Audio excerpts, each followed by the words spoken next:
सतगुरु सा दाता नहीं बख्शे दात अनूप। शार शब्द की दात दे करे जीव सुखरूप। शार शब्द गुरुदेव का सुख शांति का धाम।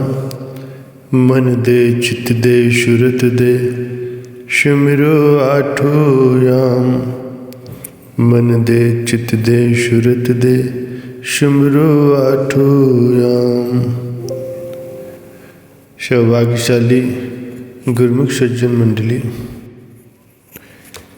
एक भक्त अपने प्रभु से इस प्रकार से विनती करता है कि हे शक्तिशाली प्रभु, मेरी तुम्हारे द्वार पर दंडवत प्रणाम है। तुमसे न्याय नहीं कृपा की याचना करता हूँ। हे सर्वव्यापी सद्गुरु, आप सदैव मेरे साथ रहो और मेरे मन की लगाम अपने अधिकार में रखो।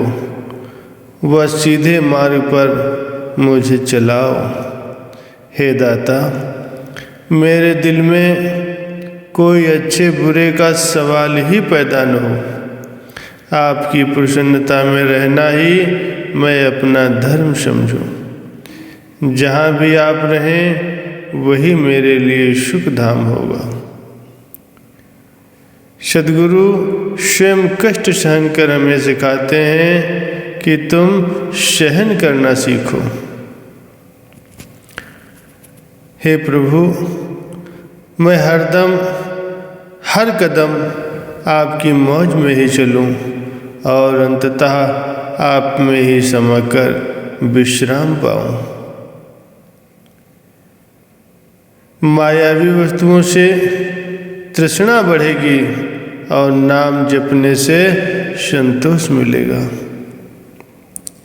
सद्गुरु सेवक को मोह माया के बंधन से छुड़ाते हैं तो संसारी जीव मोहवश इसका विरोध करते हैं, परंतु महापुरुष इसकी परवाह न करते हुए जीवों के आत्म कल्याण के कार्य में संलग्न रहते हैं। हे सद्गुरु, आपकी शरण ग्रहण करने से पूर्व जो दुख मुझे सताते थे वे अब सुख में परिवर्तित हो गए। मनमति पर चलने से मनुष्य दुख भी बहुत सहन करता है और मुक्ति का मार्ग भी हाथ नहीं आता, किंतु सद्गुरु की आज्ञा में चलकर सहज ही मुक्ति का मार्ग प्राप्त कर लेता है एवं सच्चे आनंद को पा लेता है।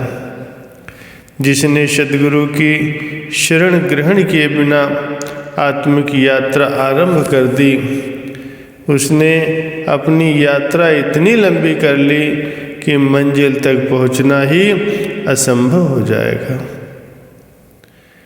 यदि प्रभु के लिए थोड़ा सा दुख सहन करोगे तो उसके बदले में बहुत ज़्यादा सुख मिलेगा। अपने हृदय की कमजोरी अर्थात बुरी भली सब सद्गुरु के आगे सत्य सत्य कह दो। यदि तुम बुरी संगत करोगे तो वर्षों की कमाई पल भर में ही विनष्ट हो जाएगी। मन पर विश्वास नहीं है, पता नहीं किस समय वो भूल जाए। इसीलिए हे मालिक, एक क्षण के लिए भी मेरा हाथ न छोड़ना। मालिक के बिना न अन्य वस्तुओं में स्थिरता है और न ही हित है। इसीलिए सबकी तरफ से सुरत हटाकर उनके श्री चरणार में लगाओ। जिसने सद्गुरु शब्द का अमृत रस नहीं चखा उसका मानुष जीवन ही निरर्थक है। दुनिया कितने धोखे में जा रही है कि झूठ को सत्य समझ रही है और अपने आप को बुद्धिमान समझ रही है। ये झूठ सच की समझ कब आएगी? जब महापुरुषों से ज्ञान के चक्षु मिलेंगे। प्रत्येक को श्रेष्ठ से श्रेष्ठ वस्तु अच्छी लगती है। ऐ सेवक, तुम्हारे लिए सर्वश्रेष्ठ तो सद्गुरु हैं। यदि उन्हें अपना बना लिया तो सब कुछ प्राप्त हो जाएगा। सेवक और सद्गुरु जैसा प्रेम जगत में अन्य किसी का नहीं हो सकता। ये महापावन और प्रमाण रहित है। मुझे उन महान आत्माओं की सेवा बख्शो जिनमें आपका पावन प्रेम भरपूर हो। सद्गुरु के दरबार में जितने छोटे बनोगे उतनी ही बड़ाई पाओगे। प्रभु किसी का पक्षपात नहीं करते। जितना जिसके भाग्य में है उतना ही उसे दे देते हैं। इसीलिए किसी को इसमें कोई शंका करने अथवा स्वयं को दुखी करने की आवश्यकता नहीं है। हे ज्ञानदाता, मेरे हृदय में ज्ञान की ज्योति जगाओ ताकि अविद्या का तिमिर नष्ट हो जाए। गर्त में डालने वाले विचारों को रोकने की कृपा करो। मेरी परीक्षा न लो, क्योंकि मुझ में अधिक सहन करने की शक्ति नहीं है। मालिक से कुछ भी छुपा हुआ नहीं है। वे सबकी आंतरिक भावना को जानते हैं। इसीलिए अपनी भावनाओं को शुद्ध और पवित्र रखते हुए उन्हीं को सौंप दो। तुमसे जो बुराई कर रहा है वो सब मालिक देख रहे हैं। उसकी बुराई का फल उसे मिलेगा, तो बदला लेने भावना मत रख।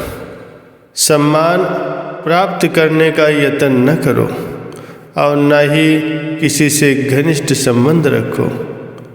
समान चित्त रखते हुए आनंद और शांति में सदैव स्थिर रहो।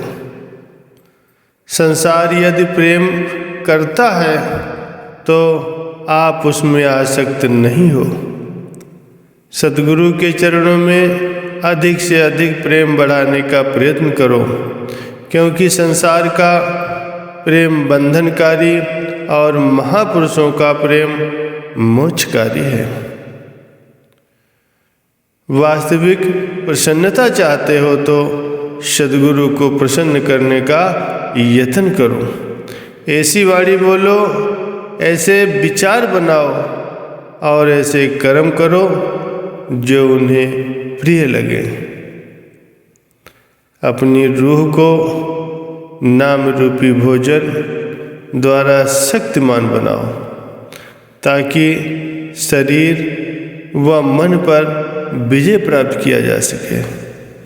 बोलो जयकारा बोल मेरे श्री गुरु महाराज की जय।